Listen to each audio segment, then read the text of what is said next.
Welcome back. Instacart saw a booming business during the pandemic as lots of people started ordering groceries online. But now the people picking up those products say they make less money per run than they used to. The California-based company doesn't employ its shoppers. They're considered independent contractors who collect and deliver orders placed using an app. This weekend in Canada and the United States, 14,000 of them walked off the job, angry over what they say are changes to the company's pay structure that's left some working for less than minimum wage. Diane Buckner investigates. Daniel Foyer has worked as an Instacart shopper since May of 2020.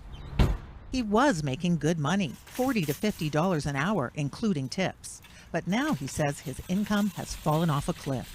I put together a spreadsheet that keeps track of all my earnings. So the red line represents minimum wage. The income has been below minimum wage from Instacart and has been trending downward since June. Minimum wage doesn't actually apply to Instacart shoppers. It's similar to Uber. Both companies consider their workers independent contractors, not employees. I made less money. This shopper in Western Canada was also making far more than minimum wage before his earnings collapsed. He supports his wife and 3 children with his Instacart earnings, so he asked CBC News to conceal his identity. He's afraid he'll lose his job by speaking out.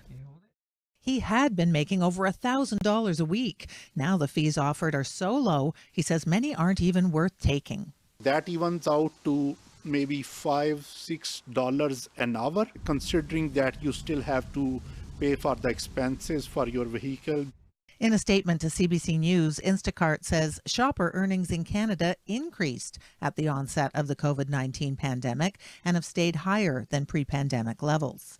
As for why some Canadian shoppers are seeing a decrease, the company says earnings can fluctuate due to a variety of factors. Basically, they just sit back and watch the register ring while we're out here trying to figure out a way to make our next car payment. The Canadian shoppers say they're relying more and more on customer tips to get by. There's a lot of good things from the customer's perspective, but from the shopper's perspective, they are lousy communicators when it comes to things that seriously impact us. They'd rather speak out than quit and hope to see changes soon. Diane Buckner, CBC News, Whitby, Ontario. If you have a story to share or a tip you'd like Go Public to look into, you can email them directly, gopublic@cbc.ca.